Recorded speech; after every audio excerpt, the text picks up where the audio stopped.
Assalamualaikum warahmatullahi wabarakatuh. Nama saya Aditya Eko Pambudi dari Teknik Elektro C Unjani 18. Akan menjelaskan tentang PCM atau Pulse Code Modulation menggunakan simulasi MATLAB untuk memenuhi tugas dari mata kuliah Sistem Telekomunikasi. Pulse Code Modulation atau PCM merupakan teknik mengubah sinyal analog atau sinyal sinusoidal menjadi sinyal digital atau sinyal pulsa melalui kode-kode pulsa. Pada PCM terdapat diagram blok sistem dan terdiri dari 3 tahapan utama, yaitu ada sampler atau sampling, lalu ada quantizer atau kuantisasi, dan juga ada coder atau pengkodean. Pada sampler sebelumnya dipasang LPF, yaitu low pass filter yang berfungsi untuk menyaring sinyal-sinyal noise. Seperti terlihat pada diagram blok di sini, sinyal informasi sumbernya masih berbentuk analog, lalu masuk ke sampler dan menghasilkan sinyal pump atau sinyal pulse amplitude modulation. Lalu masuk ke kuantisasi dan menghasilkan sinyal-sinyal pump yang sudah terkuantisasi. Lalu masuk ke coder dan menghasilkan sinyal digital atau sinyal pulsa. Fungsi LPF atau low pass filter tersebut dipasang pada awal blok sistem, yaitu untuk menyaring atau memfilter suara-suara noise atau sinyal-sinyal noise yang keluar.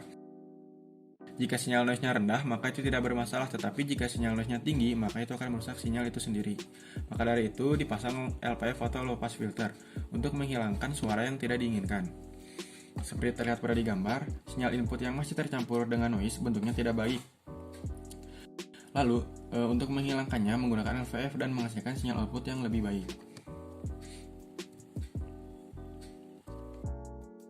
Selanjutnya ada pencuplikan atau sampling pada PCM. Jadi pencuplikan ini adalah pengambilan sampel tiap satuan waktu yang telah ditentukan. Seperti terlihat pada di gambar, sampling ini mengubah sinyal analog menjadi sinyal pump atau pulse amplitude modulation.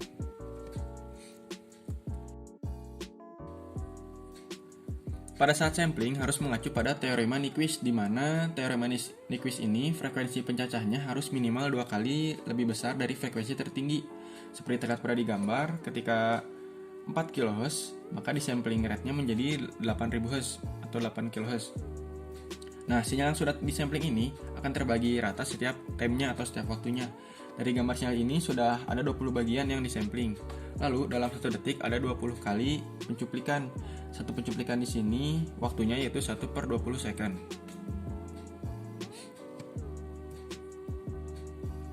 Selanjutnya pada proses kuantisasi adalah pemberian level sampel. Jadi jumlah sampel sebanyak M besar yang sama dengan 2 pangkat N. N di sini adalah bit. Jadi satu sampel hasil dari pencuplikan tadi mewakili satu informasi. Contohnya, sampel akan dikonversi ke dalam 4 bit. Maka 4 bit tersebut ada 16 level. Dari mana? Yaitu dari 2 pangkat 4 sama dengan 16. Nah, untuk menentukan level ini masuk ke proses pengkodean. Proses coding merupakan merubah sinyal yang masih berbentuk analog menjadi biner dengan urutan serial. Coder terdiri dari 2 blok utama, yaitu up analog to digital atau merubah sinyal analog menjadi biner, akan tetapi outputnya paralel atau parallel to serial, berfungsi agar aliran data biner menjadi serial. Seperti terlihat di gambar, sinyal pump ini mempunyai C3, B4, dan A6. Lalu dikoderkan, dirubah menjadi PCM digital, dan menghasilkan sinyal seperti ini. Seperti yang dapat dilihat, biner di sini mewakili si desimal yang pada terdapat A di sini, grafik A di sini. Yang A 0110 yaitu 6, untuk yang 0010 yaitu B, dan 1100 yaitu 3 atau yang C. 2 blok utama yaitu up deconverter atau analog to digital converter, dan juga parallel to serial converter.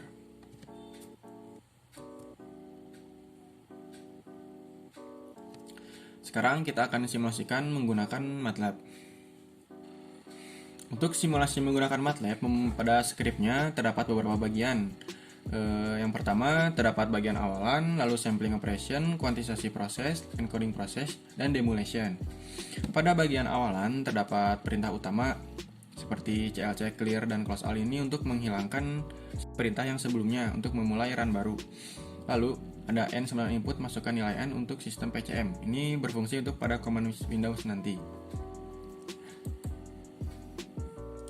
Nah, untuk sampling operation, di mana untuk membangkitkan rem variabel X dari 0 sampai 4 dikali pi dengan step kenaikan sebesar 2 dikali pi per N1 sama dengan X0 dibagi 2 dikali pi per N1 dibagi 4 dikali pi. Nah, di sini sebanding dengan time atau period, di mana sehingga persamaan sinyal input analog adalah S sama dengan 8 sin sama dengan 0. 8 sin 2 dikali pi per N1 dan seterusnya. Seperti lihat di sini, hasil dari plotting dapat digabungkan dalam satu buah frame figure dengan perintah subplot di sini. Lalu, dan artinya dalam satu frame figure terdapat 3 hasil plotting, yang mana gambar ke-1 dalam frame tersebut adalah hasil plot 1, kedua hasil stem. Stem merupakan perintah untuk menampilkan sedetan nilai fungsi waktu diskrit. Nah, ini perintah grid down ini untuk menampilkan garis putus-putus atau kisi. Perintah sinyal analog, amplitude perintah sinyal analog dan titel sampling adalah memberikan judul setiap hasil plotting nanti pada figur. Selanjutnya kita masuk ke kuantisasi proses. Pada kuantisasi proses, Vmax min Vmin per L merupakan rumus dari interval kuantisasi. Ini merupakan rumus interval dari kuantisasi. Nilai Vmax ditentukan sebesar 8 volt dan Vmin sebesar minus dari Vmax yaitu atau min 8 volt. Nah, untuk perintah in quantis as part code ini menandakan adanya matriks in dan key. Definisi ini diperlukan untuk proses perulangan. Nah, nilai-nilai sinyal di sini terkuantisasi tersebut pada frame yang sama dengan sebelumnya, yaitu pada subplot 313. Sekarang masuk ke encoding proses.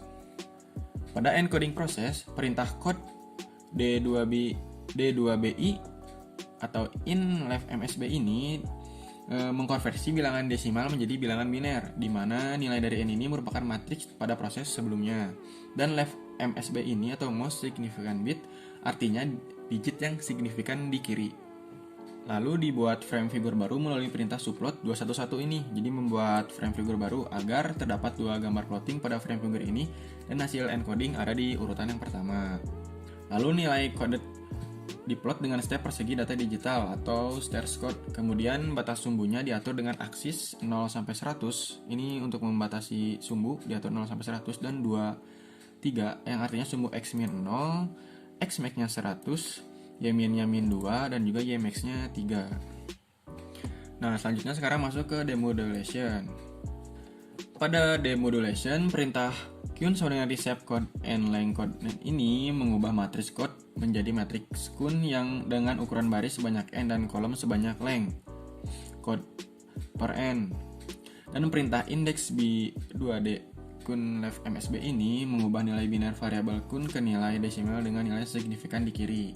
Nah, nilai hasil demodulasi didapat dengan rumus Q sama dengan del dikali index plus Vmin plus del per 2 dengan figur yang sama dengan sinyal encode di urutan kedua, subplotnya 212. Dari kelima tahapan di sini, dari awalan, sampling operation, kuantisasi proses, encoding proses, demodulation, kita satukan menjadi satu script dan menjadi satu buah simulasi PCM atau pulse code modulation menggunakan MATLAB. Sekarang kita coba run. Kita masukkan nilai n-nya 3 dan jumlah periodnya 30.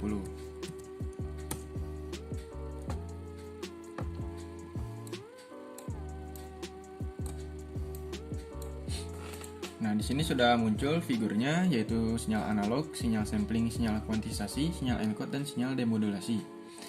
Tadi dari sinyal analog di sini diubah menjadi sinyal sampling, di mana ketika tadi kita masukkan si sampel periodnya 30 kan mengacu pada teorema Nyquist. Jadi 2 kali lebih besarnya frekuensinya, maka di sini dari 0 sampai 60. Nah, pada sinyal sampling di sini tersampling, lalu masuk ke sinyal kuantisasi, sinyalnya terkuantisasi, lalu masuk ke sinyal encode, berubah menjadi sinyal digital atau sinyal pulsa, dan didemodulasi menjadi sinyalnya bentuknya seperti ini. Jadi intinya pada PCM terdapat 3 tahapan. Yang pertama ada sampling, lalu ada kuantisasi, dan juga ada pengkodean atau coder. Terima kasih atas perhatiannya. Cukup sekian yang dapat saya sampaikan. Wassalamualaikum warahmatullahi wabarakatuh.